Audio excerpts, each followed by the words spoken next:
ainda não ministrei lá na sua igreja. Eu falei, ô Jesus, eu entendi o recado, mas nós não o trouxemos porque é muito difícil achar espaço na agenda dele. Então eu já falei com o missionário João, com meu pai, assim que houver oportunidade, ele também vai estar conosco aqui, que é um plantador de igrejas, assim, um homem de Deus, que ele carrega uma graça, uma unção, uma vivência com Deus, assim, muito, muito, muito especial. Então, vai ser poderoso, gente. Se eu fosse você, não faltava por nada. Nós vamos organizar, para cada 2 inscrições que você fizer, você ganhar uma, para você abençoar alguém e convidar alguém para participar desse mover. Fala amém? Então, mas as inscrições já estão abertas. O link está no grupo da igreja. As inscrições estão abertas. É só você acessar o link aí, fazer sua inscrição. E lembre-se, irmãos, o custo da inscrição só tem um propósito: nos ajudar a custear a conferência com excelência. Então vai ser muito especial esse tempo. E lá, nós não colocamos ainda hoje, lá por enquanto no acesso do link da plataforma você pode fazer sua inscrição, que custa R$60, e você pode parcelar no cartão até em 12 vezes. Eu não recomendo você fazer isso, tá bom? Mas você pode parcelar se você achar legal, né? Se for você vai, pastor, eu senti de Deus, quem sabe tem um irmão do seu lado aí que vai pagar para 10 pessoas e você é uma delas, né? Vai investir na sua vida. Aí ele vai parcelar em 12 vezes, sei lá, né? Mas nós vamos incluir também lá no formulário da inscrição a camiseta, e quem também desejar, nós vamos ter também o blusão. Ele tem um investimento um pouco mais alto, não é obrigatório camiseta nem blusa, mas se você desejar, você vai poder adquirir o blusão. Ele é um pouquinho mais caro, ele custa R$130, o mesmo preço do ano passado, e a camiseta R$40. Coloca pra gente aí a imagem do blusão, da camiseta. Ficou muito lindo, gente. Olha essa caneta que linda, né? Posicionamento, ICB Sorocaba, posicionamento, uma decisão, um novo destino. Olha esse blusão. Gente, se o azul a gente já usa, esse verde, né? Os palmeirenses ficam felizes, né? Mas não é isso não, viu, gente? Né? Não é o verde palmeirense, não. Ele é um verde... Oi? É verde petróleo que fala, gente, né? Não dá para vocês definirem, né, no telão. Gente, quem crê que até a conferência vai ter uns telão chique aqui, fala amém. Então, ora comigo nessa fé, irmão. Nós vamos acabar com essa visão turva que vocês estão vendo aí. Tem irmãos que estão achando que até com problema de visão, e não é, irmão. É o telão que não está legal. Mas nós vamos investir nisso e vai melhorar a visibilidade para valer. Mas é um verde, tá? Um verde petróleo, muito bonito, com o dourado da paleta de cores da conferência. Tem a pulseira também, que vai ficar muito chique também. Depois você vai ver, não sei se está aí na imagem também, que nós vamos usar. Não vai ser na borracha, vai ser no tecido. Quem já usou na conferência, em convenção em Brasília e outras conferências, é muito bacana o tecido, porque ele fica mais, o que eu posso dizer, mais chique. Acho que essa é a palavra, né? É mais chique, né?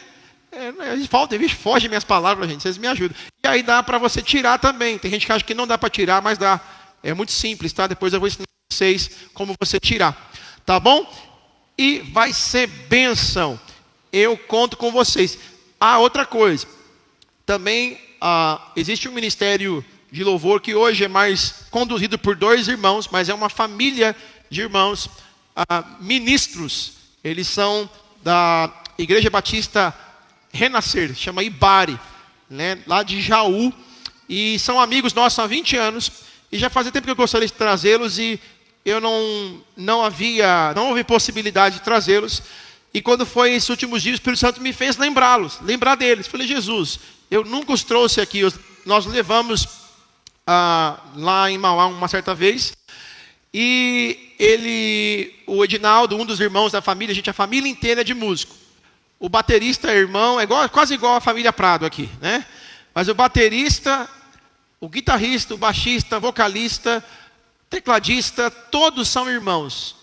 E Deus deu um dom para eles. E o tecladista, que hoje é pastor da Ibá, por muitos anos ele foi tecladista do David Keelan, que é um grande ministro da nossa nação. E e ele hoje pastoreia uma igreja, mas os irmãos continuaram, e eles vão estar conosco aqui na sexta e no sábado à noite. Fala amém. Coloca um trechinho aí da gravação que eles tiveram juntos. Vocês conseguem soltar pra gente? Eles adorando o Senhor. Em resposta a ti, há uma canção, me render. Deixa eu aumentar um pouquinho. Em adoração. Então vou levantar as minhas mãos e louvar, pois tudo que tenho é um aleluia,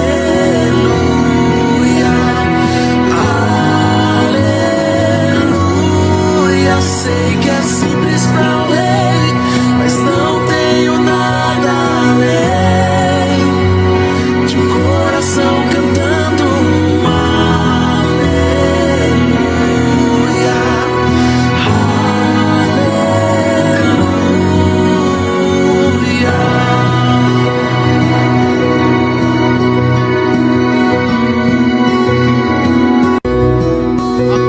Amém. Vamos aplaudir o Senhor. Glória a Deus. Glória a Deus. Queridos, eu posso afirmar porque eu os conheço de longa data e nunca consegui trazê-los, não houve oportunidade, e são pessoas de Deus, que carregam uma unção. Essa gravação é uma gravação no estúdio, mais calminha, mas quando eles estão ministrando, irmão, é fogo alto e óleo puro. É unção, é poder de Deus, eles são muito afinados, né? Eu falo isso como músico, a gente preza tanto, né? Essa graça de, porque não parece simples, mas não é simples ser tão afinado. É um dom de Deus, a gente pode estudar, preparar, mas eles receberam esta graça e carregam uma unção. Ela já gravou também com o Rafael Araújo, um ministro de louvor também de uma longa data aqui na nossa nação. Então vocês talvez não conhecem todas as pessoas, porque esse meio musical é muito vasto. Mas eu tenho o mais importante que eu tenho no meu coração é sobre aquilo que as pessoas carregam. A intimidade que elas têm com Deus. Quando elas vão ministrar, isto é liberado sobre a igreja. Fala amém? E o mais importante, gente, sabe quem vai estar aqui nos 3 dias da conferência? O Deus Pai, Deus Filho e Espírito Santo. Aleluia! Ah, esse aí, ó, não tem para ninguém. Esse aí não pode faltar mesmo. Porque se ele não tiver, nada dá certo, nada funciona, nada acontece. Ele é o mais importante. Ele é o dono dessa festa. E eu tenho certeza que vai ser um tempo poderoso. Então nós não divulgamos a rede social ainda e decidimos falar primeiro para vocês. E aí a partir agora de segunda-feira a gente começa a divulgar. Já recebemos a ligação essa semana toda da pastora, querida pastora, nossa amiga querida, e o pastor lá de Ourinhos, pastora Cíntia e o pastor Fernando, falou: pastor, cadê o link da conferência? Aí eu falei: a gente vai liberar. Não, porque a gente quer ir de novo, e a gente vai uma caravana de novo, vai participar da conferência. Então, nossos irmãos queridos, pastor Fernando, pastora Cíntia, muito obrigado pelo carinho, pelo amor de vocês, e eles vão estar conosco também aqui participando. E é claro, outras igrejas vão vir também, mas a nossa igreja é prioridade. A nossa igreja precisa estar em peso aqui. E eu tenho certeza que, como Deus tem feito nos últimos anos, cada conferência se torna um divisor de águas. Deus vira uma chave profética na nossa igreja, e a igreja vai avançando e vai rompendo, e nós vamos vivendo o sobrenatural. Fala amém? E vamos que vamos. Eu precisava investir esse tempo com vocês, porque ele é muito precioso, para que nós possamos alinhar aí as atividades, a programação e a conferência que acontece uma vez por ano, que nós não podemos deixar de participar. Amém? Eu já vou entrar na palavra, mas eu preciso fazer uma oração com vocês, como igreja, pelos nossos irmãos. Eu já falei que eu não posso esquecer, nós vamos pôr um painel lá no hall de entrada, se Deus quiser, para você colocar os seus pedidos, e todo culto a gente vai recolher os pedidos e nós vamos apresentar aqui em oração todos os cultos. Fala amém? E vamos levantar aqui um clamor e tirar um tempo de oração por isso. Mas Eu recebi também aqui um pedido de oração para nós orarmos pela filhinha do Luiz e da Débora, que já tem 3 dias que está numa batalha. É a Aninha? Meu Deus do céu, nós vamos orar pela Aninha, que ela não está muito bem. Há 3 dias, por bastante problema aí para manter o equilíbrio na alimentação, e acaba tendo muito refluxo e está no hospital, inclusive nesse momento, né, amor? Com a Aninha, e nós vamos orar.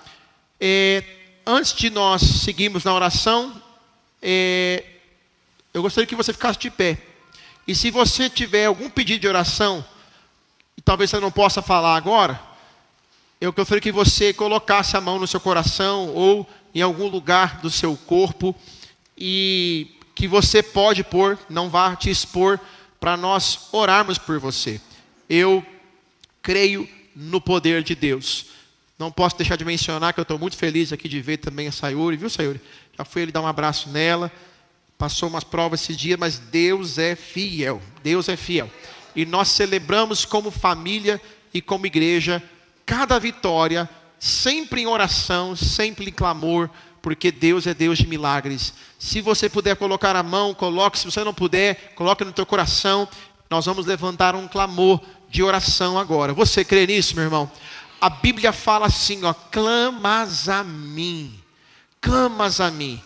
e responder-te-ei e anunciar-te-ei coisas grandes e firmes que não sabes. A Bíblia fala que o Senhor levou sobre si as nossas dores e as nossas enfermidades. A Bíblia fala em Mateus 7:7, peçam e vocês receberão, batam e a porta será aberta para vocês. A Bíblia fala que tudo que nós pedimos no nome do Senhor, crendo, nós receberemos. Então vamos clamar, porque o Senhor é fiel, e o Senhor tem poder de curar, de restaurar, de transformar, de libertar, de fazer o impossível. Vamos orar. Pai, nesta noite nós levantamos um clamor como igreja do Senhor. Pai, nós oramos, ó Pai querido, como igreja, em favor de cada pessoa que neste momento, ó Pai, está talvez hospitalizada, está, ó Pai querido, Pai santo, Senhor, querido, numa cama em casa, que está, ó Pai querido, Senhor, passando algum problema de saúde, seja físico, seja mental, seja emocional. Pai, que o Senhor venha tocar. Senhor Jesus, Tu és o médico dos médicos. A Tua palavra nos diz, ó Pai querido, que tudo é possível para aquele que crê. Pai, nós cremos no Teu poder sobrenatural. Tu és o Deus de milagres, Tu és o Deus de maravilhas. Então toca agora nos rins, toca agora, meu Deus, o coração. Toca agora, meu Deus, nos pulmões, nas vias respiratórias. Toca, meu Deus, no pâncreas, no baço. Toca, Senhor, meu Deus, no sangue. Toca agora, meu Deus, no cérebro, Pai querido, nas veias, ó Pai, nos neurônios. Toca agora, meu Deus, no estômago. Toca agora, Senhor, nas células. Toca agora na medula. Toca agora nos rins, ó Pai. Tu és poderoso. Eu digo a você, câncer, caia por terra. Eu digo a você, tumor, vá embora em nome de Jesus. Eu digo a você, vem entupida, seja liberada agora em nome de Jesus. Pai, eu clamo, Jesus, saúde. Visita a Ana agora, Jesus, ali no hospital. Pai, faça cessar todo o mal que tem afligido, ó Pai, a vida desta criança, em nome de Jesus. Seja, Pai, um levante, seja um contra-ataque, seja algo, ó Pai, que essa criança ingeriu, seja obra oculta de macumbaria, feitiçaria, magia negra, Pai, caia por terra agora, em nome de Jesus. Eu digo a você, em nome de Jesus, enfermidade, sai agora. Eu digo a você, tumor, miomas, saiam agora. Eu digo a você, em nome de Jesus, enfermidade, saia deste corpo. Pai, nós liberamos saúde, liberamos cura, liberamos, ó Pai querido, a vida do Senhor, a ressurreição do Senhor sobre os meus irmãos e as minhas irmãs, porque o Senhor é Deus de milagres, é Deus de maravilhas, é Deus do sobrenatural. Erga suas mãos, diga assim: nós cremos na saúde, na cura, na libertação de cada uma dessas pessoas, e profetizamos vida de Deus, cura sobre o corpo, sobre a mente, sobre as emoções. Seja curado em nome de Jesus. E você, ainda que não esteja enfermo, erga as suas mãos e diga assim: eu estou curado. Diga: eu estou são.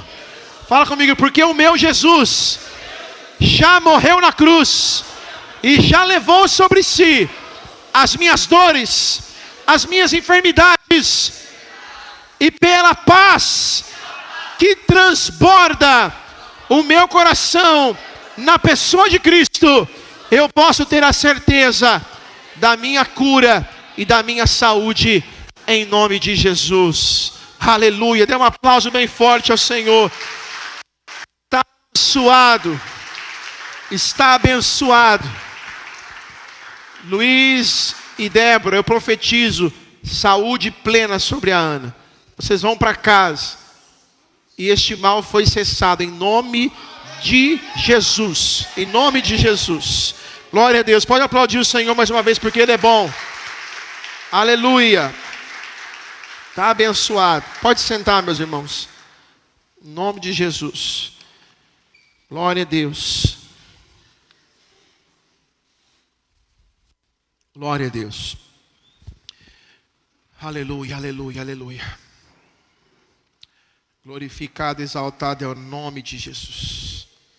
É o nome de Jesus. Oh, aleluia.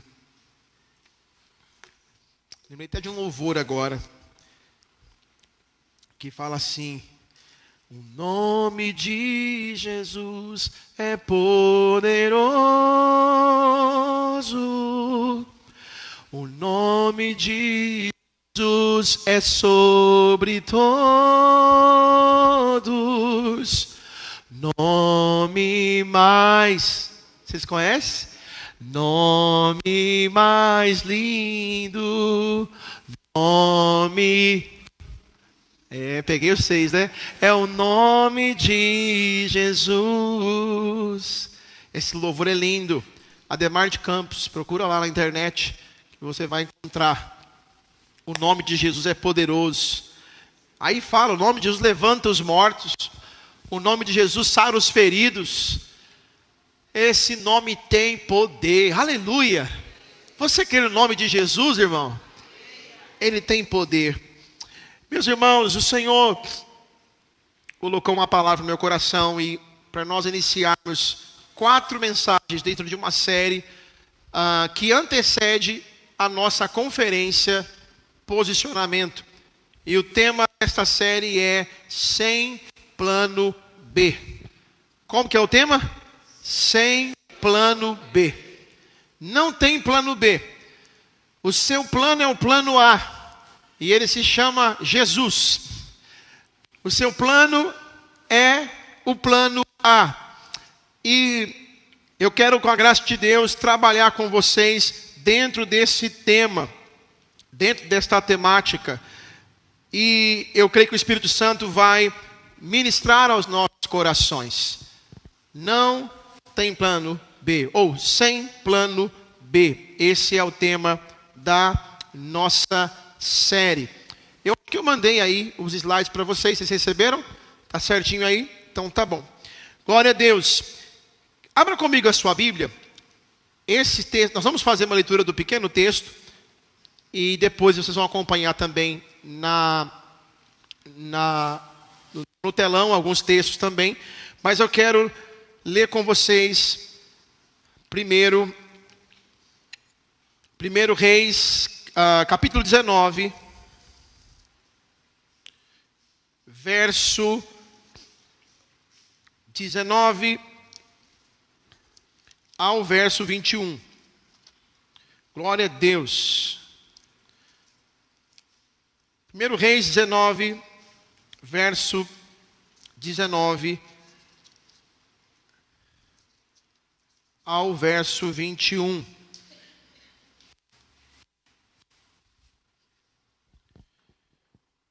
Glória a Deus. Enquanto vocês estão procurando aí, tem alguém, eu não vou chamar você aqui na frente, só quero te conhecer. Tem alguém que está aqui pela primeira vez, está nos visitando? Só quero te conhecer. Tem alguém? Sim ou não? Tem um moço? Vamos aplaudir o Senhor. Deus abençoe. Seja bem-vindo. Depois quero poder também te dar um abraço. Deus abençoe. Glória a Deus. Irmãos também que acompanham pela internet, Deus abençoe grandemente a vida de vocês. Aleluia. 1 Reis, capítulo 19, verso 19 ao 21. Glória a Deus. Diz assim: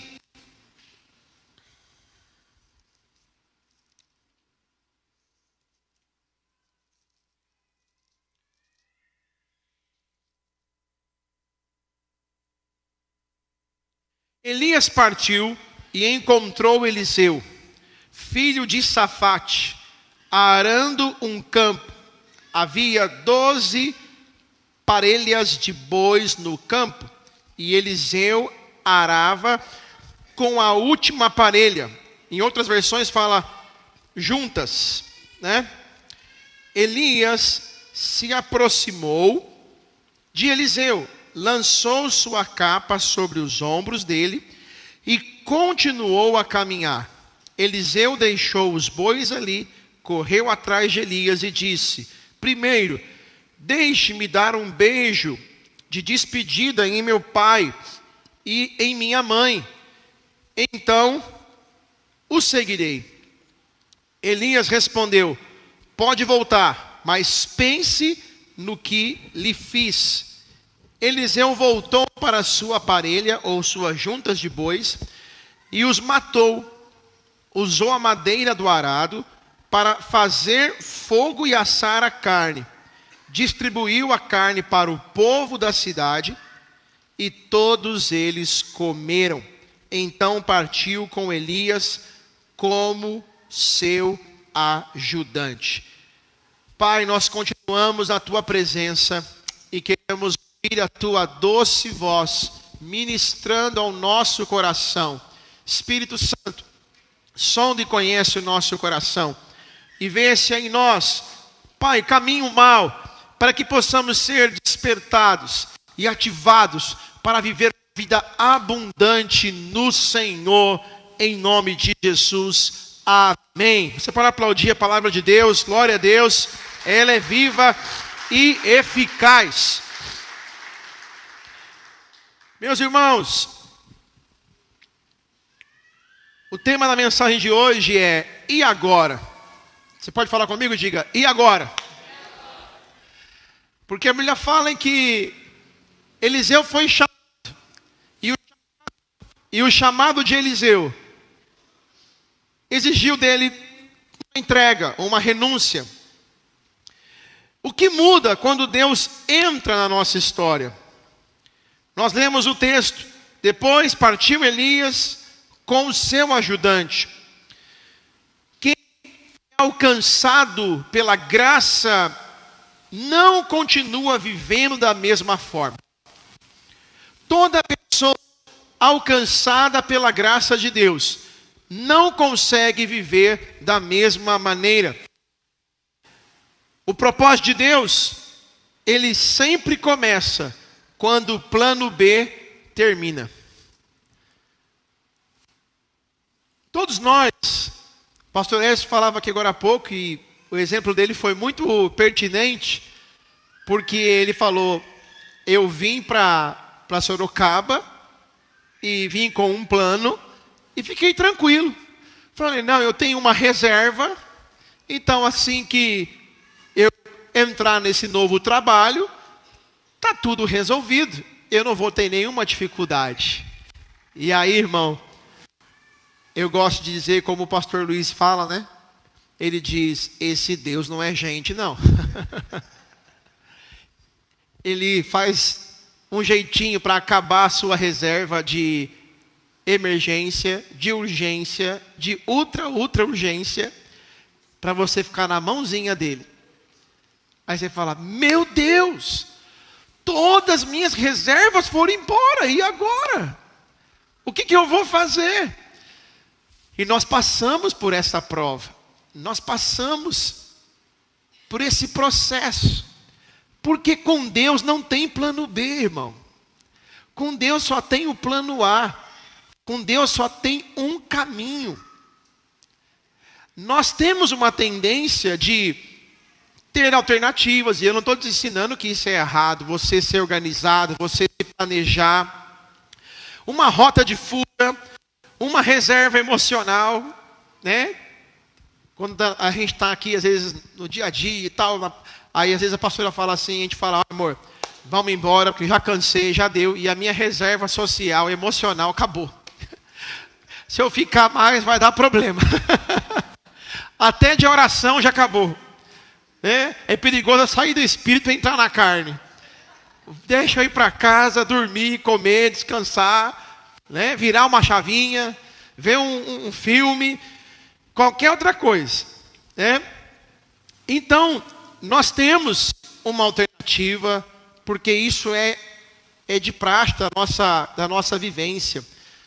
Tem uma rota de fuga, tem uma reserva, né? Cadê os homens aqui? Os homens falam amém. Eu não estou dizendo que as mulheres não são assim, mas nós homens, por exemplo, quando nós vamos fazer uma viagem, eu acho que vocês são como eu. Bom, nem todo homem é assim, tá? Mas, no geral, acaba sendo. Ele procura ver a rota. Se essa rota tem posto de gasolina. É assim, não é, homens? Se essa rota é perigosa. Se tem outra rota. Vê o mapa. Quantas cidades ele vai passar. Se tem borracheiro. Se tem mecânico. Porque ele nunca sabe. O carro pode quebrar. A mulher fala, quer fazer xixi. Não tem posto. Aí ela fala, mas você não viu que tinha posto aqui? E o homem não é culpado, né? Ainda sai como errado. Porque ele não viu se tinha um posto de gasolina na estrada. Enfim, irmão, eu procuro checar os pneus, procuro ver se eu troquei o óleo do carro certinho. Gente, é todo um planejamento para você evitar um imprevisto, evitar uma situação ruim. E isso não é ruim em si, isso é bom. Só que nós acabamos transicionando esse comportamento com Deus. A gente começa a agir como se Deus fosse falhar. Como se Deus não fosse dar conta de cuidar da gente. Como se Deus, Deus, se o senhor tiver um probleminha aqui, eu tenho um lanchinho. Né? Eu trouxe os 5 pães, trouxe os 2 peixinhos. Aliás, tem gente que não leva só os 5 pães, 2 peixinhos. Ele leva os 2 tubarões, né? Uma padaria e deixa na reserva do carro.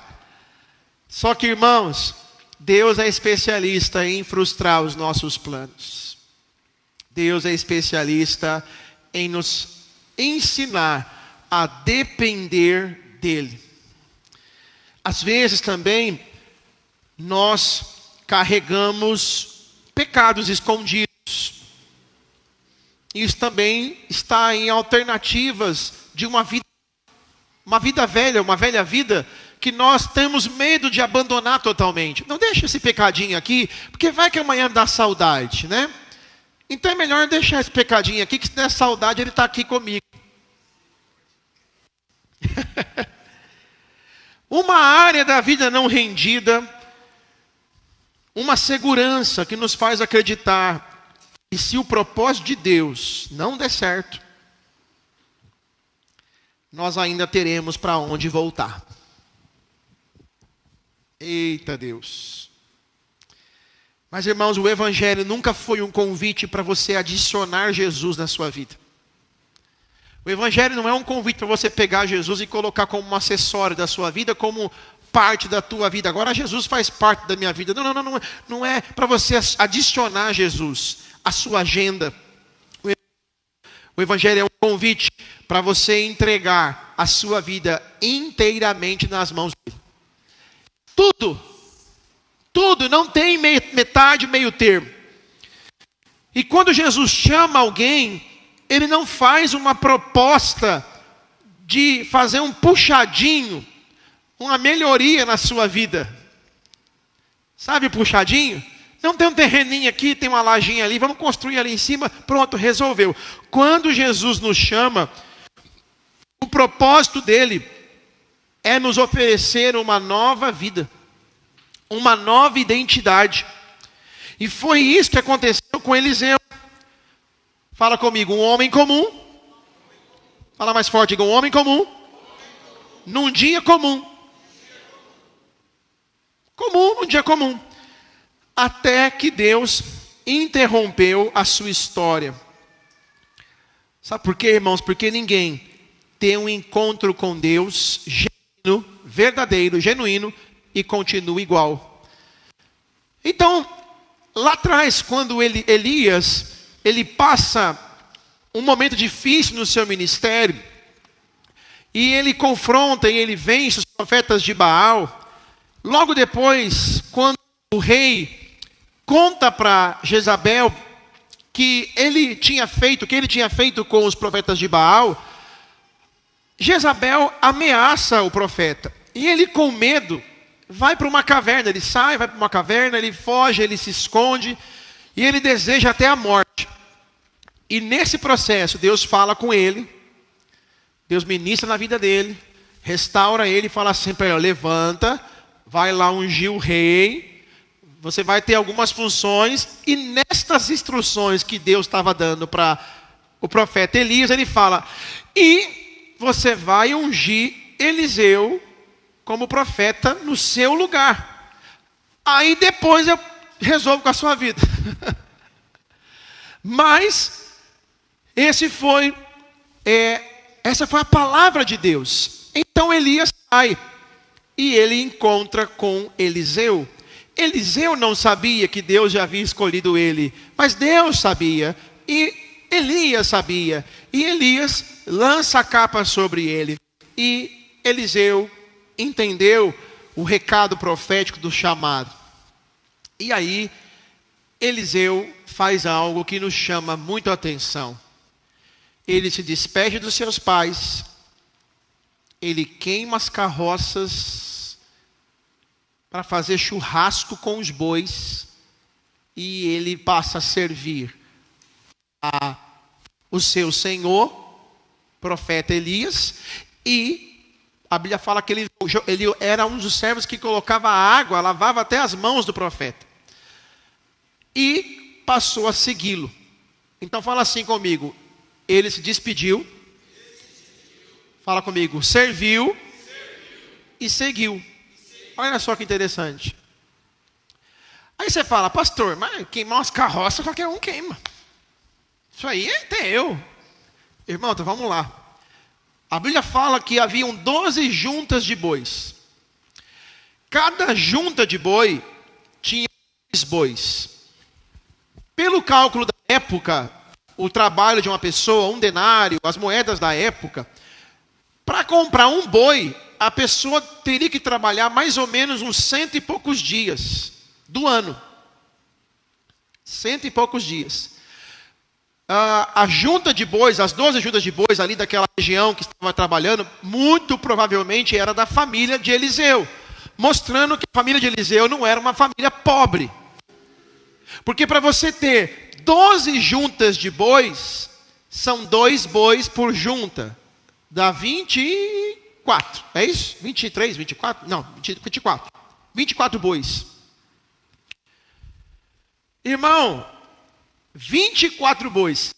Cada um dos bois, para se comprar um a um, em média 100 dias de trabalho. Então eu vou dizer para você, vou falar para você uma coisa. Eliseu entregou muita coisa, gente. Eliseu abriu mão de algo de muito valor para ele. Né? Então você entende que não foi uma coisa simples de se fazer. Não foi uma coisa fácil de fazer. Foi uma decisão muito séria. E é o que nós vamos caminhar aqui até a conferência, porque todo destino novo, toda nova estação, todo novo tempo para a nossa vida vai exigir uma decisão.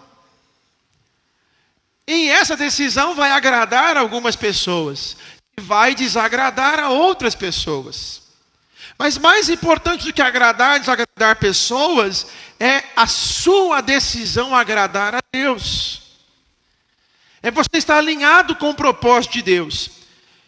Então, Eliseu entregou. A Bíblia fala que ele pegou os bois, ele fez churrasco, irmão. Pegou as carroças, queimou e tornou elas churrasqueira para distribuir para o povo. E alguém vai dizer assim, pastor, mas não era simples ele dar o boi para alguém, ele guardar num galpão, colocar numa garaginha. Eliseu entendeu de imediato que o chamado era tão forte, que se ele guardasse num galpão, emprestasse, deixasse alguém cuidando dos bois dele, a hora que ele passasse uma dificuldade lá na frente, ele sabia que aonde ele poderia voltar. Ele saberia que ele tinha a carrocinha, ele tinha os bois, ele tinha para onde voltar. Né? Como Pedro, que voltou a pescar.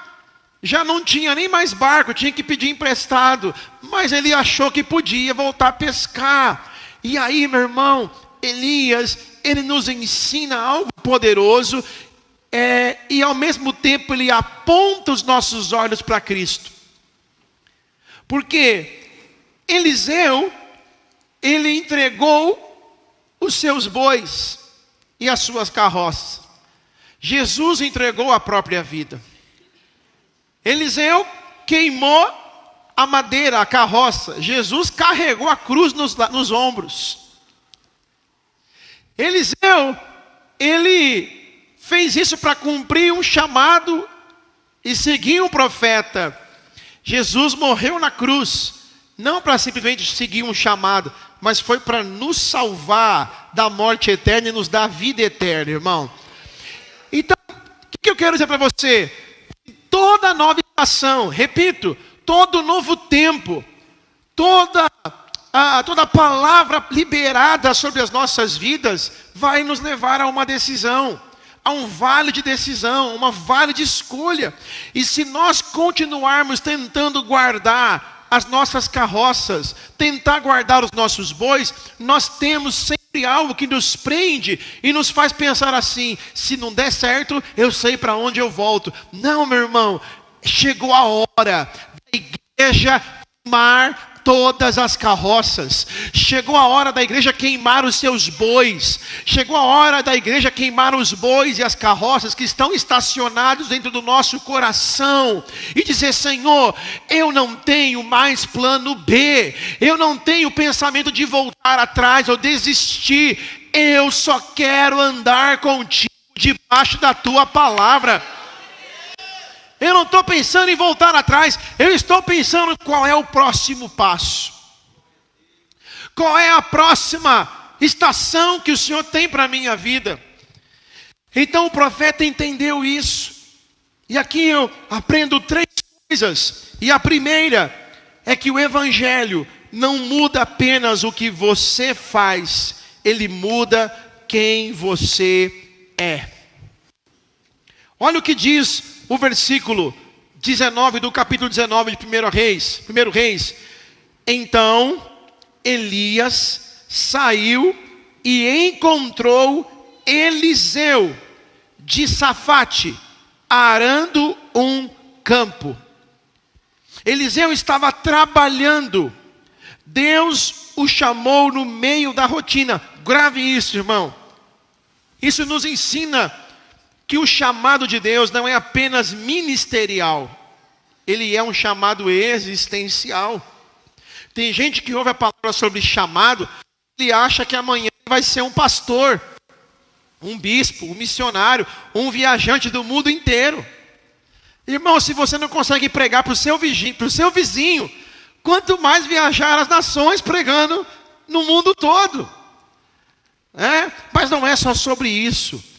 O chamado é para a nossa vida, é para a nossa caminhada. O Evangelho alcança todas as áreas da nossa vida. Jesus não veio apenas para mudar o nosso destino eterno.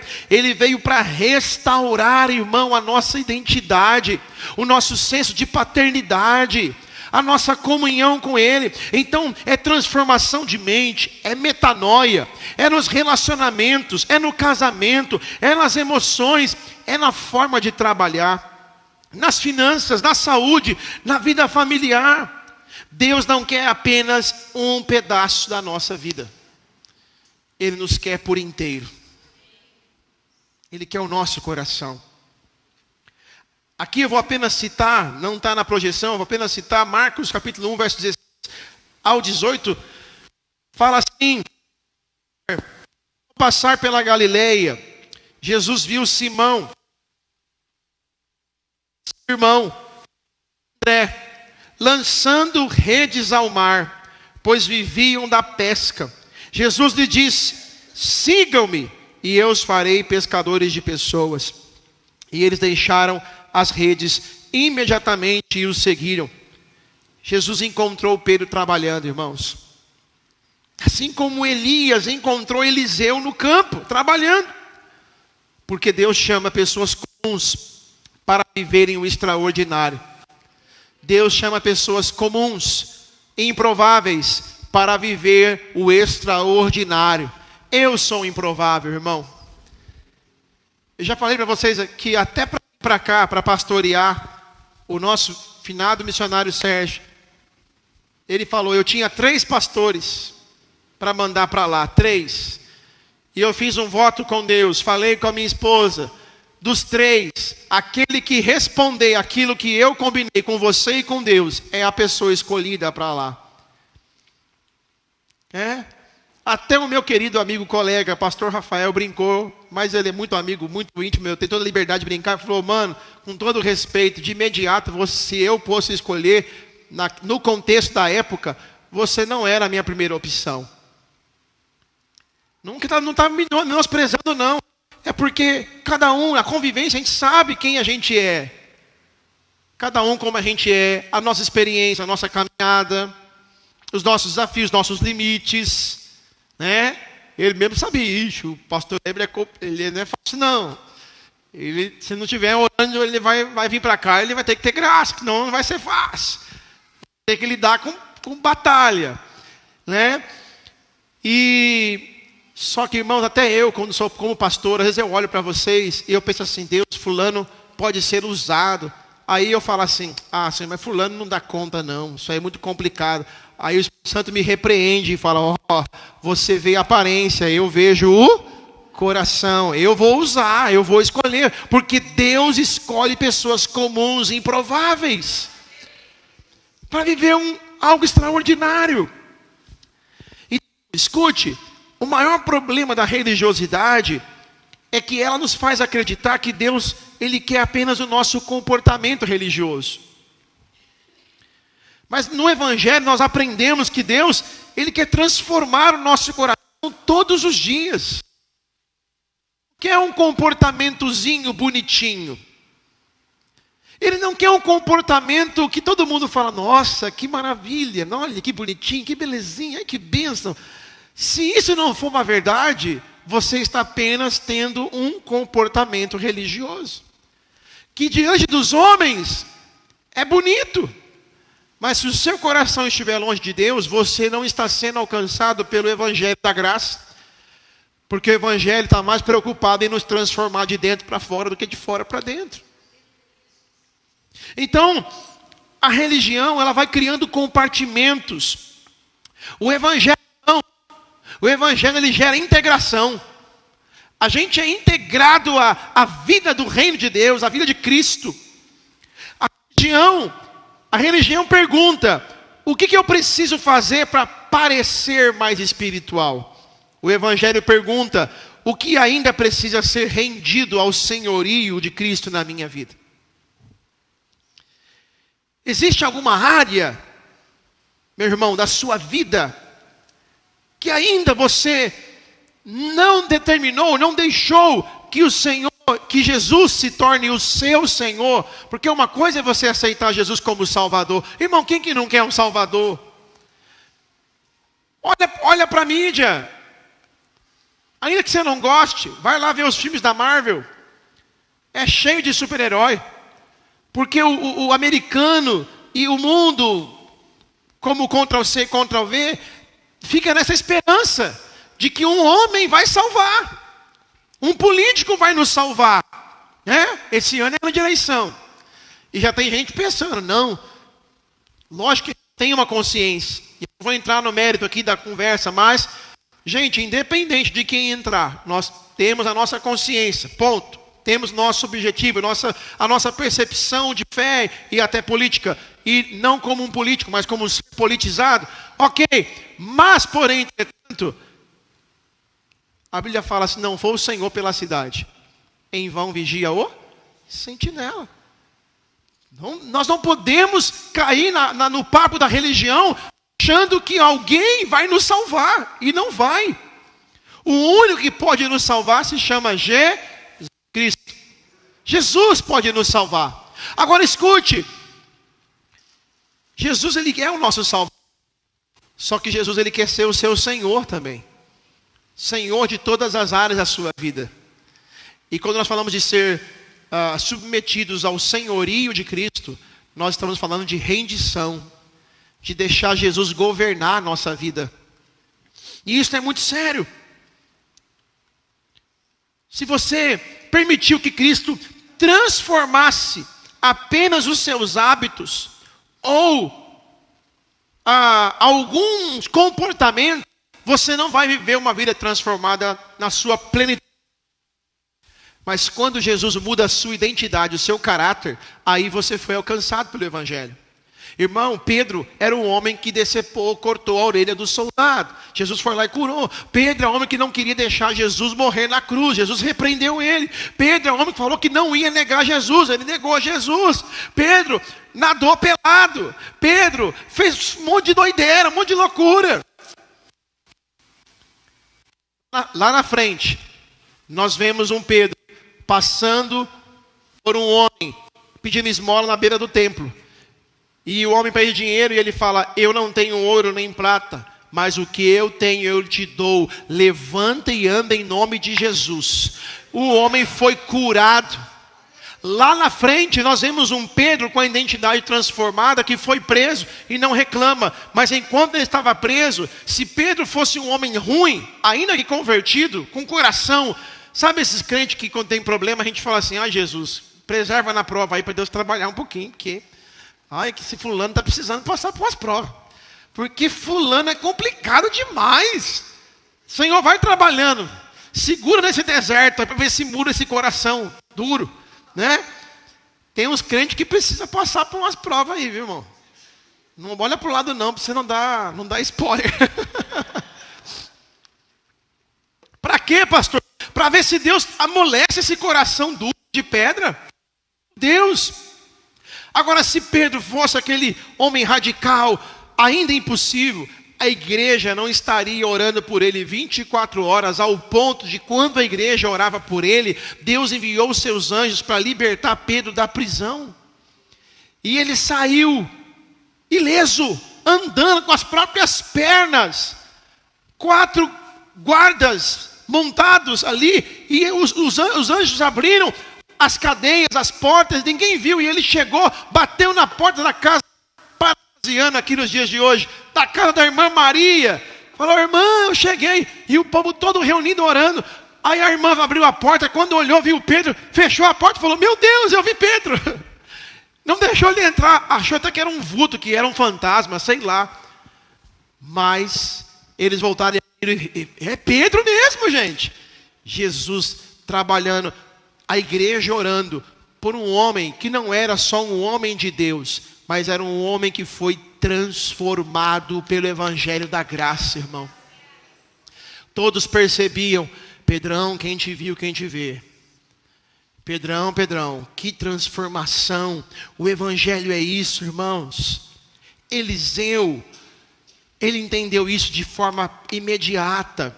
Apesar que os estudiosos falam que o tempo que levou entre a unção de Eliseu até o momento em que ele viu o seu Senhor sendo levado aos céus, o profeta Elias, e ele passou a assumir a porção dobrada como um profeta nos tempos ali de Israel, logo após a vida de Elias, levou mais ou menos entre 6 a 10 anos. Isso nos ensina muito sobre os dias de hoje, mais precisamente 6 anos, porque nós estamos sendo levados a uma vida do imediatismo para tudo. Nós nem queremos muitas vezes, mas nós somos forçados, somos conduzidos pelo caminho de tudo para ontem, tudo para já. E nós não conseguimos experimentar os processos. Meu irmão, eu acredito que Deus está levantando uma geração que não será mais conhecida apenas pelo que faz para Deus. Sabe aquela igreja? Aquela igreja é maravilhosa, eles fazem isso, eles fazem aquilo. Aquela igreja, eles fazem tanta coisa boa. Olha, eles fazem serviço social como ninguém. Eles fazem, a equipe serve como ninguém. Eles têm uns trabalhos maravilhosos, trabalhos da igreja maravilhosos. Tudo é sobre o que a igreja faz. Mas eu creio que chegou o tempo de que a igreja vai ser conhecida pelo quanto ela se parece com Cristo. As pessoas vão olhar e falar assim: olha, aquela igreja é uma das poucas igrejas que eu conheço em que o povo ali parece muito com Jesus. Chega, irmão, de nós ficarmos preocupados de sermos reconhecidos por ser uma igreja, o que não há problema nenhum, generosa, ok, isso é bom. Uma igreja voluntária, ok, que tem o espírito de servo, que serve constantemente, ok, tudo isso é bom, são bons atributos, mas que nós sejamos uma igreja em que todos possam olhar lá enquanto aquele irmão que é mecânico, o irmão que é advogado, o irmão que é médico, o irmão que trabalha na fábrica, o irmão que trabalha no comércio, o irmão que é Uber, todos possam olhar e falar: quem é você? Por quê? Porque eu vejo em você algo que eu nunca vi. O que é isso?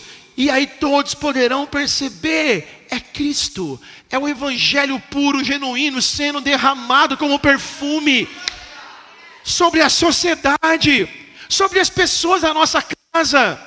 Evangelho da graça, do amor de Deus.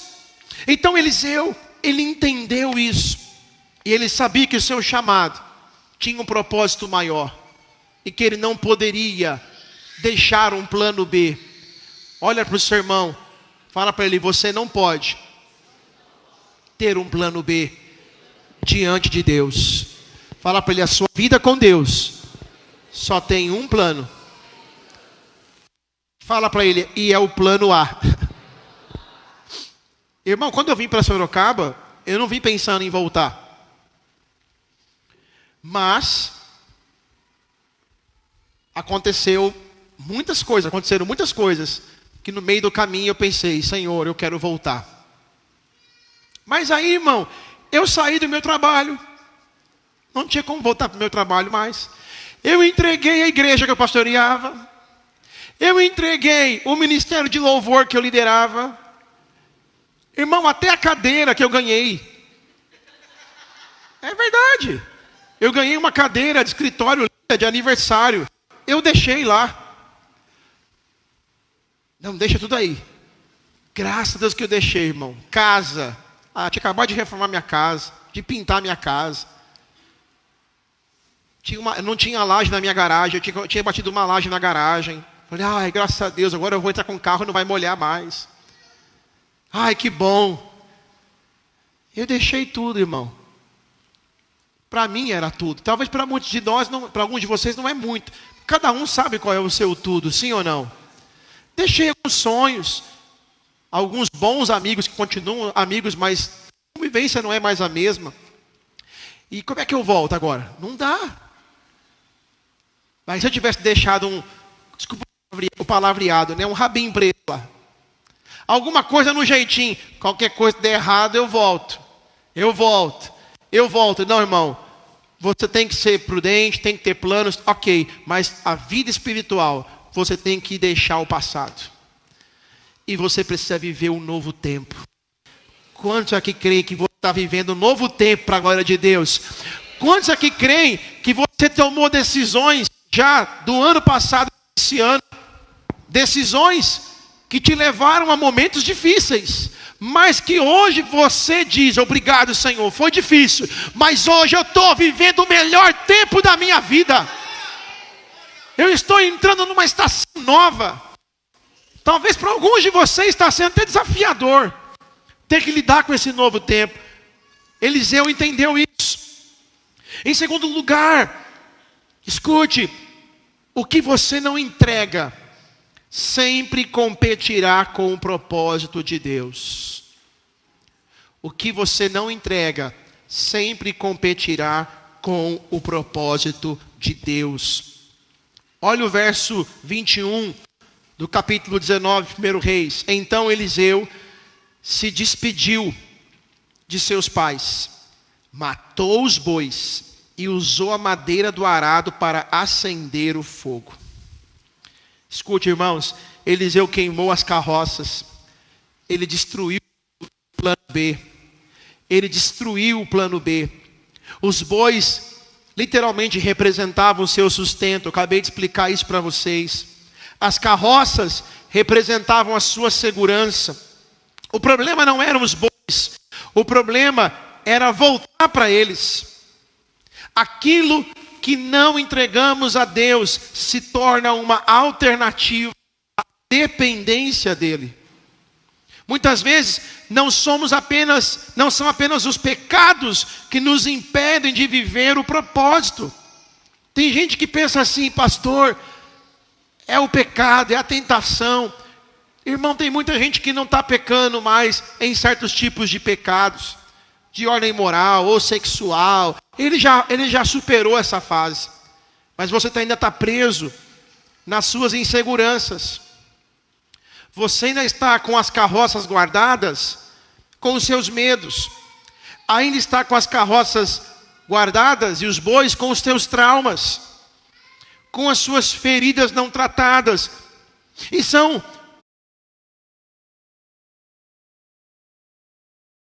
Deus que deu. Agora eu quero dizer para você uma coisa: o nosso Deus é um Deus que faz novas todas as coisas. O seu corpo físico pode ser até o mesmo, ou pode até envelhecer fisicamente, mas aqui dentro vai sendo atualizado e renovado todos os dias. Eu quero dizer para você, meu irmão, para de ficar vivenciando as versões antigas da tua vida. Deus sempre tem uma versão nova para você todos os dias. Deus tem algo novo para a tua casa, para o teu ministério, para o teu casamento, para a tua vida. Não fica tentando gerenciar a versão velha, não. Ai, eu tenho que segurar porque eu gosto muito dessa versão. Não, meu irmão, daqui anos, daqui 5 anos, 7 anos, 10 anos, se Jesus não voltar, eu quero estar muito melhor do que eu penso que eu estou hoje. Eu quero ter uma mente muito mais expandida, mais entendimento, mais intimidade com Deus, mais clareza do Evangelho, da verdade do reino. Eu não posso ser o mesmo. Paulo diz que aquele que está em Cristo, nova criatura é. As coisas velhas já se passaram, e eis que tudo se fez novo. Irmão, Deus não pode ser previsto. Deus não é previsível. Deus, esse culto aqui hoje, Ele pode baixar, parafraseando essa linguagem, uma nova versão em você. Uma nova medida de graça, uma nova unção sobre a sua vida. Esta unção, essa graça vai te dar sabedoria para fazer coisas que você nunca fez. Vai te dar acesso a lugares que você nunca teve acesso. Você vai prosperar em áreas que você nunca prosperou. Você vai lidar com pessoas que você nunca lidou. Você vai sentar em mesas que você nunca sentou. Porque quando Deus atualiza rádio aí, o sistema em você, você começa a viver o sobrenatural. Uma nova história, um novo tempo, uma medida de graça. Aleluia! Aleluia! Esse é o tempo da igreja. Esse é o nosso tempo. Jesus disse: sigam-me. O homem respondeu: Senhor, primeiro deixe-me voltar para casa e enterrar meu pai. Jesus lhe disse: deixe que os mortos enterrem seus próprios mortos. Sua responsabilidade é ir anunciar o reino de Deus. Outro disse: sim, Senhor, eu o seguirei, mas primeiro deixe-me despedir da minha família. E Jesus lhe disse: quem põe a mão no arado e olha para trás não está apto para o reino de Deus. Lucas 9, verso 59 ao 62. Jesus não estava sendo insensível com essas pessoas. Ô, irmão, ele chama a pessoa fala: Senhor, deixa eu sepultar os meus pais. Pensa comigo, uma pessoa que fala: deixa eu sepultar meus pais, estaria naquele momento vendo Jesus pregar, falar? Não. Se os pais estavam mortos, tinha no mínimo um velório acontecendo. Ele tinha no velório dos pais, provando que não eram os pais que estavam mortos. Ele queria esperar os pais morrer. A hora que meu pai morrer, eu te sigo. E muitas vezes nós ficamos assim, arrumando desculpa. Senhor, quando meu pai e minha mãe morrer, quando lá no serviço acontecer isso, quando na minha casa acontecer aquilo, aí eu te sigo, aí eu deixo o Senhor atualizar a versão. Não, meu irmão, não. Quem põe a mão no arado não olha para trás. Ele larga tudo, ele segue Jesus. Ele vai viver o novo de Deus.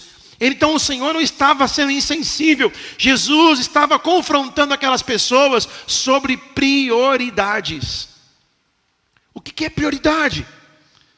Porque tudo aquilo que vem antes de Cristo se torna um impedimento para vivermos plenamente com Cristo. A religiosidade tenta administrar Jesus sem abrir mão do controle. Eu quero sempre administrar Jesus e não quero deixar que Ele tome conta de tudo. Sabe? Lá em casa, às vezes eu brigo com a pastora no bom sentido, né? Porque a pastora sempre é o jeito dela, tá, irmãs? Irmãs, irmãos, por favor, é o jeito dela. Ela gosta de arrumar as coisas em casa, ela gosta de cozinhar pra gente. Ela ama fazer isso, é o jeito dela. Aí eu já combinei com as crianças. E eles dois estão aqui agora, né? Agora vocês têm que aguentar. Agora era só o Pietro. Agora você está aqui também, filha. Vai aguentar também. Aí, café da manhã. A pastora tem um hábito de preparar a mesa para a gente. Tudo bonitinho. Sempre faz isso com muito amor. E a gente é muito grato por isso, viu, meu amor? É importante dizer isso também aqui. Aproveitar esse momento com muita sinceridade e humildade no meu coração. E aí, irmãos, minha mãe sempre falava isso pra gente: ó, meu, acabou, pus para vocês o café na mesa, o mínimo que vocês podem fazer é tirar a mesa. Tira a mesa, lava uma louça, guarda, é o mínimo. Aí, toda comendo, os dois bonitão, levanta, já vai pro celular, vai pro tablet, televisão. Aí eu falei: ó, pode parar. A partir de agora, toda vez que sua mãe botar a mesa do café da manhã, vocês comeram bonitinho, estava tudo quentinho, tudo pronto, estava bom? Tá, agora vocês tiram, limpa a mesa, lava uma louça. É o mínimo de gratidão também pela ordem da casa. É o mínimo, sabe?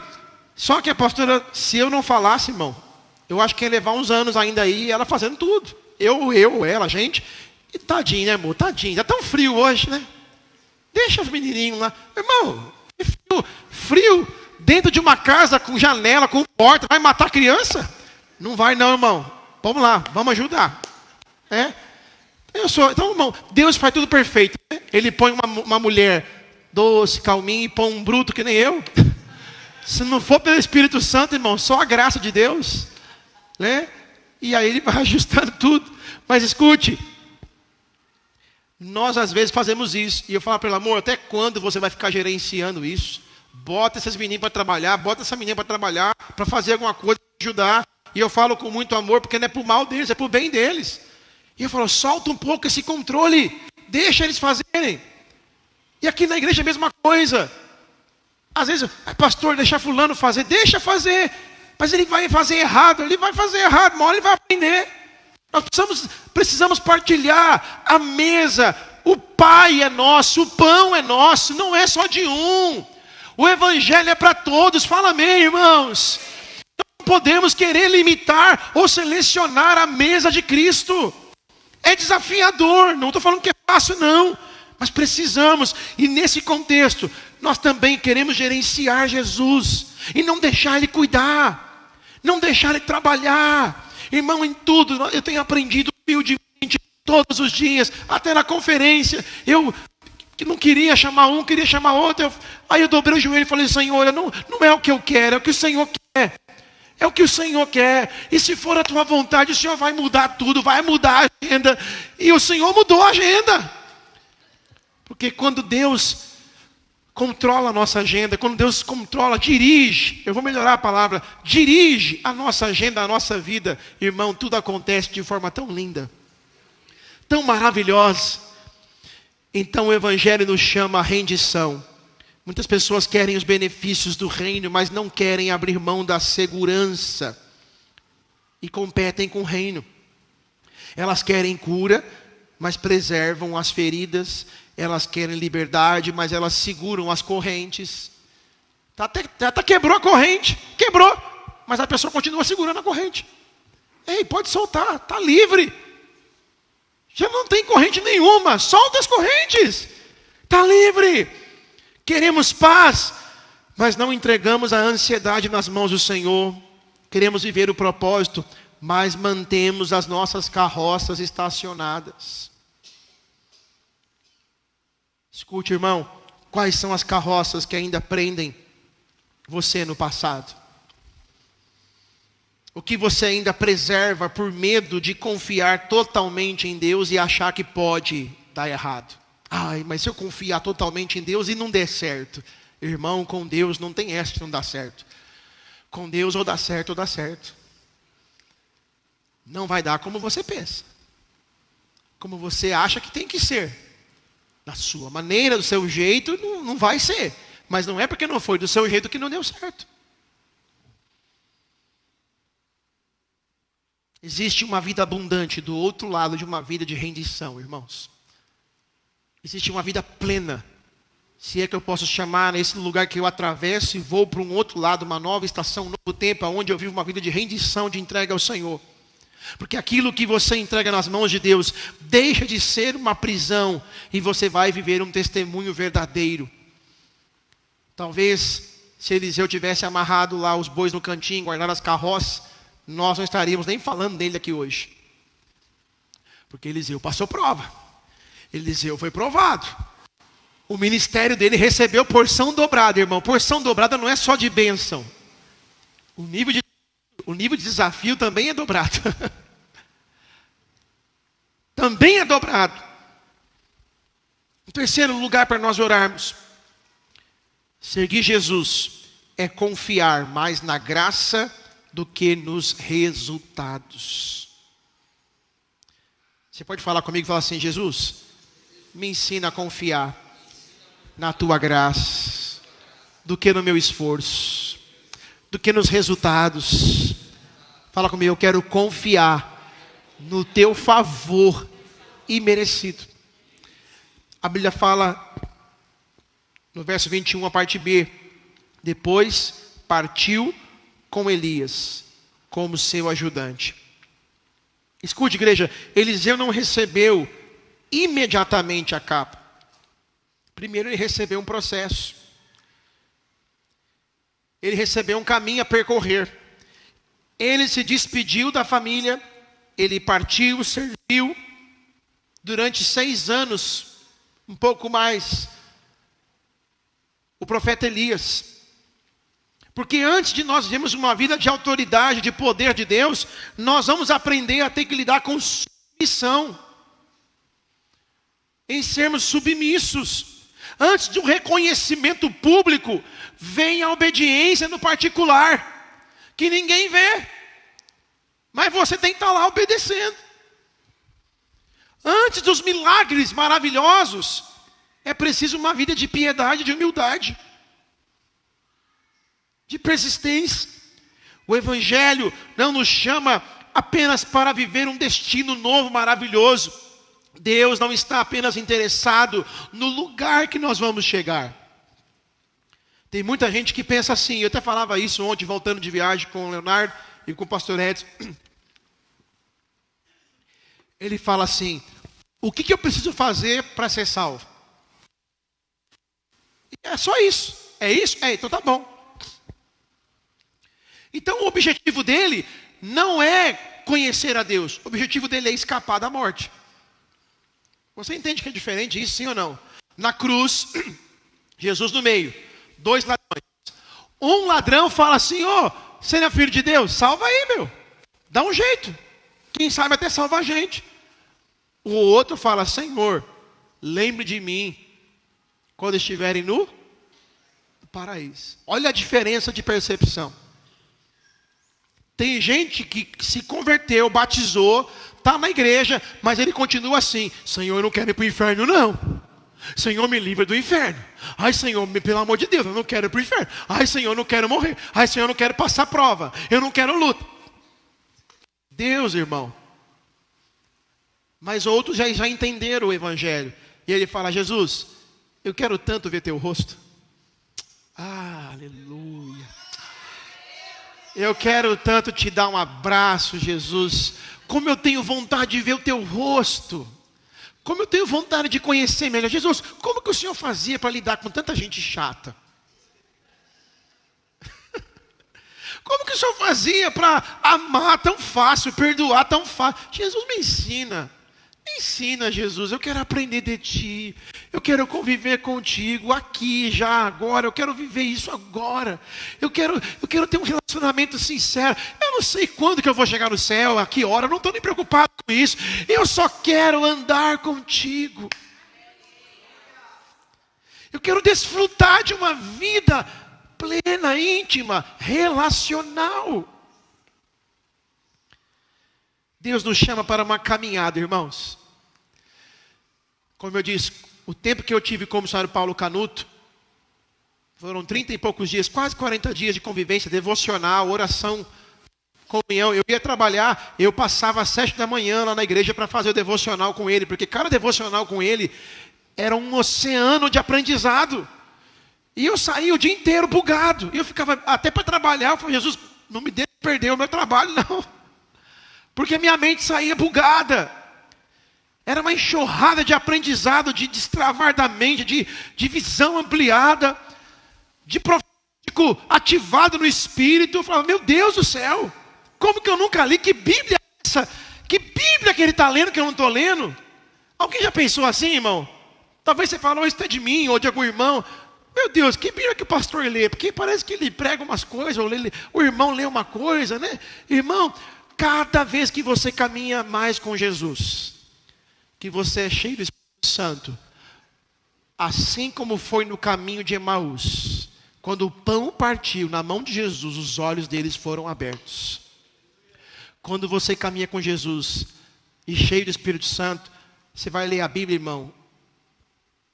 Meu Deus do céu, os seus olhos espirituais são abertos. Você começa a ver saltar da palavra revelações em cima de revelações. É sobrenatural. Porque você anda com Deus, Deus vai explicar a palavra dele para você. O Espírito Santo vai falar para você. Sabe o que é isso, filho? Você leu uma coisa, entendeu? Leu, entendeu? Entendi. Conjugou os verbos? Conjuguei. Agora eu vou te explicar no mundo espiritual o que isso significa. Aí Deus vem e se revela para você. É poderoso demais. Por quê? Porque você decidiu caminhar com o Senhor. Talvez você já fez caminhada aí. Talvez você teve um chefe, teve um líder, um funcionário, alguém que passou por um tempo na tua vida que você falou assim, fulano não passou pela minha vida, fulano deixou uma marca, deixou um legado, mudou a minha vida. Quem teve alguém que já passou, que te ensinou, que você aprendeu coisas, que você cresceu, você evoluiu, sei lá. Você fala, fulano me fez enxergar coisas que eu não enxergava. Porque você caminhou com alguém que já esteve no lugar que você não esteve. Que já passou por coisas que você não passou. Que já venceu coisas que você não venceu. esse alguém tem muito o que te ensinar. Agora pense, irmão, você caminhar com Jesus. Aquele que antes da fundação já existia. Aquele que esteve no deserto quando o povo passou pelo deserto. Aquele que estava com Moisés quando ele confrontou o faraó.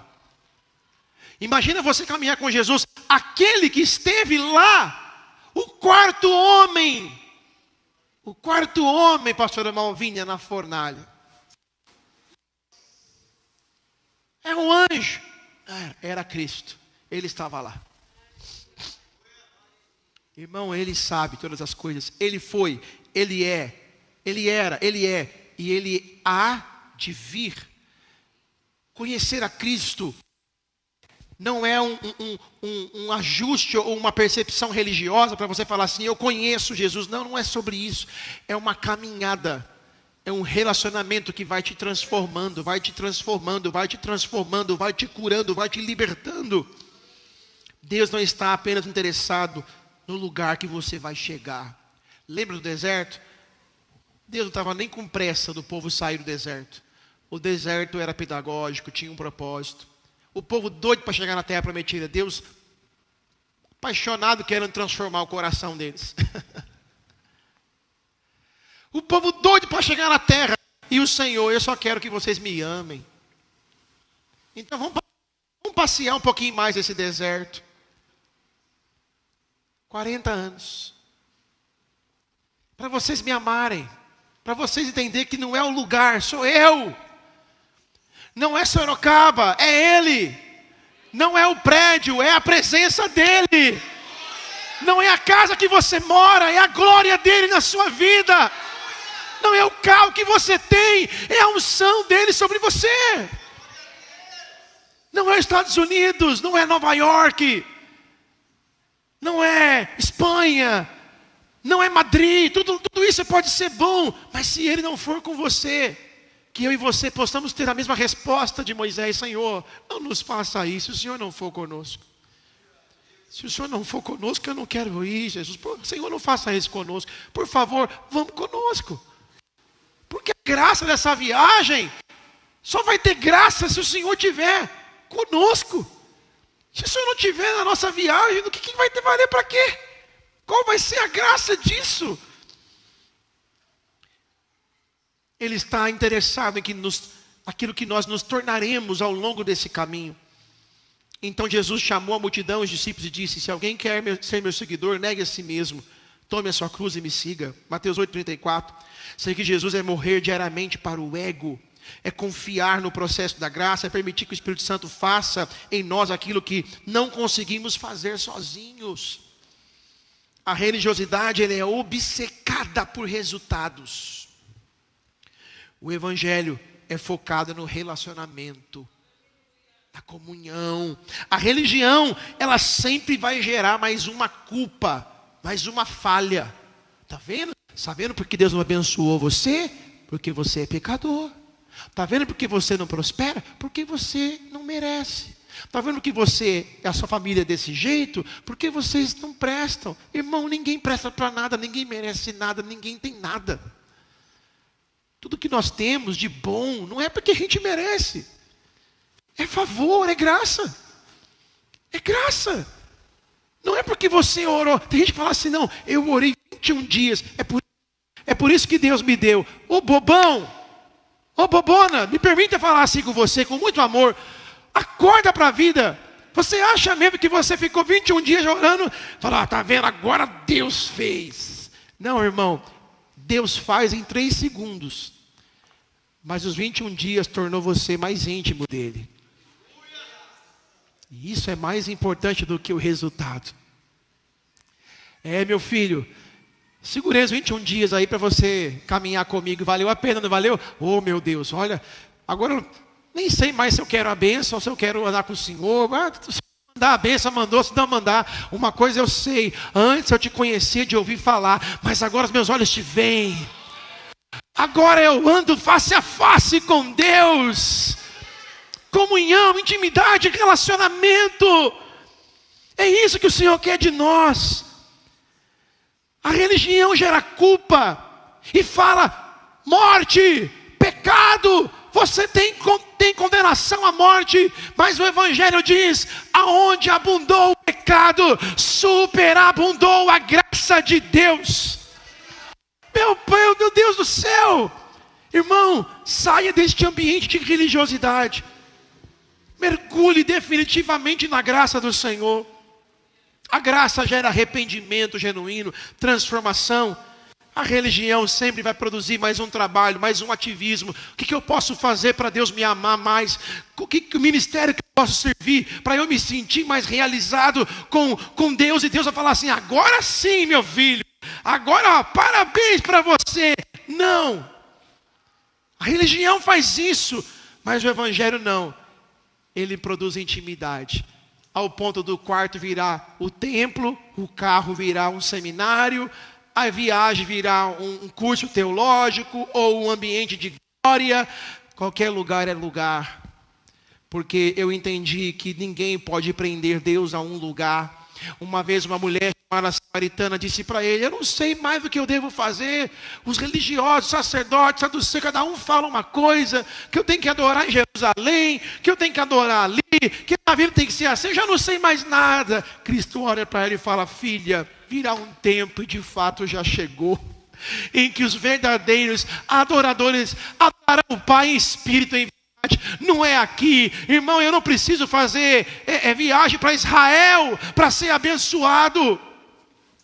E conhecer Israel como turismo, vai lá, é maravilhoso. Mas se você achar assim, o dia que eu for em Israel, a minha vida vai mudar, aí Deus vai falar comigo, você está muito enganado, porque não é mais Jerusalém, não é Israel, não é na China, é aonde houver um adorador que adora em espírito e em verdade. Ele vem, ele se manifesta, ele se revela. Então escute, o Evangelho vai produzir intimidade. Você ama a presença de Deus ou apenas aquilo que Ele pode fazer por você? Você está tentando controlar os resultados ou confiar no processo? Você quer a bênção de Deus ou deseja o abençoador? O Espírito Santo. Eu creio, irmão. Você é essa igreja, levante a sua mão com fé. Eu creio que o Espírito Santo está levantando uma igreja madura. Não é uma igreja que vem no culto dizendo, Senhor, me dá mais uma bênção.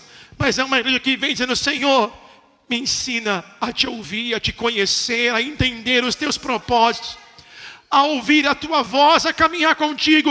Eu creio que chegou o tempo que uma igreja está sendo levantada, que não vai mais negociar princípios, valores por bênçãos. Uma igreja curada, cheia do Espírito Santo, comprometida com a verdade do Evangelho. Uma igreja que deixa os resultados nas mãos de Deus e permanece fiel no processo. Eu profetizo que eu e você somos essa igreja. A igreja dos últimos dias não é a igreja perfeita, não é uma igreja que tem mais resultados, é a igreja que anda com Deus. Que anda com Deus. Escute, irmão, eu tenho insistido com vocês, nos últimos 3 anos, a minha oração por esta igreja é, Senhor, tudo que estiver oculto, o Senhor traga à tona. Tudo que estiver enfermo, o Senhor cura. Porque uma igreja curada, restaurada, andando na luz, não tem quem impede o crescimento dela. Sabe por quê, irmão? Tudo que é saudável cresce. Tudo que está curado, cura. Tudo que é saudável cresce, multiplica. Você não precisa mandar uma árvore saudável dar frutos. Você não precisa falar árvore saudável, árvore laranjeira, dá laranja, viu? Não, irmão, se você plantar ela, tiver saudável, cuidar direitinho, ela vai crescer, vai ter galho, vai ter folha e vai ter laranja. Meu papel aqui é cuidar de você, orar por você, pregar o Evangelho da graça, o Evangelho genuíno, a Bíblia, a Palavra de Deus, edificar a tua vida em Cristo, porque se você for sendo ministrado na verdade do Evangelho, é como uma água num copo sujo. A água vai entrando, vai tirando a sujeira, vai limpando, vai limpando, vai limpando. Você vai sendo transformado. Daqui a pouco está dando fruto, está ganhando almas, está falando de Jesus, está falando do amor de Deus, está perdoando, está ajudando família, ajudando casamentos. Você se torna também a extensão da graça de Deus. Mas tudo passa por esse processo. Nós precisamos entender isso. E eu quero orar com você nessa noite.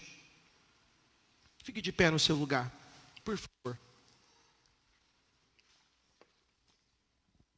Aleluia.